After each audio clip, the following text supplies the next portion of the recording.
Here at Euromonitor International, we're pleased to release the top 100 city destinations ranking for 2012. This ranking lists the top 100 cities most visited by international arrivals. We've seen great growth in international arrivals to these destinations. In fact, the growth has outpaced overall international arrivals growth. So for example, visitation to these 100 cities is up by 7% for 2012, compared to only 4% for overall international travel. The Chinese outbound travel market has had a huge impact on visitation to these cities in 2012. We saw great growth in the international Chinese traveler, with many hitting the road abroad for the first time. In fact, China was the fastest growing source market for the countries of Hong Kong, Singapore, and Thailand.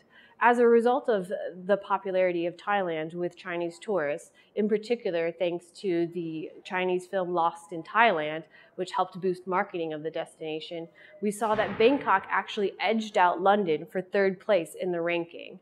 Now, that's not to say that London performed poorly, but it is a mature destination and saw a reasonable growth of 2.3% for 2012. However, the Olympics, which one might think is a boost to international travel, actually acted as a drag on growth. In fact, for the month of July, international tourists to the city declined by 5% when compared to July of 2011. However, the city did see international arrivals grow throughout the other parts of the year, which turned in a reasonable performance for the city.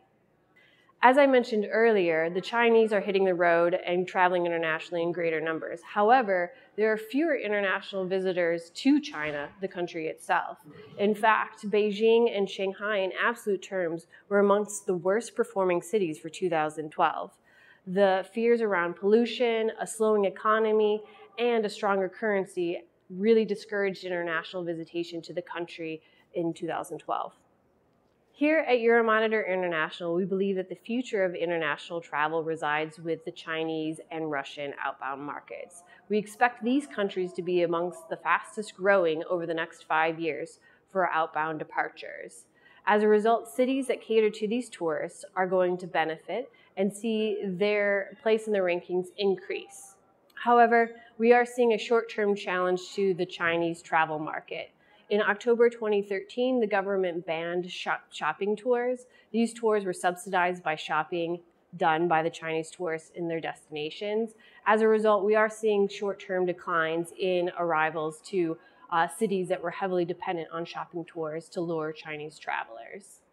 Another thing to note is that Thailand is likely to benefit very strongly from the rise of Chinese and Russian travelers. It is very popular for both countries as a destination.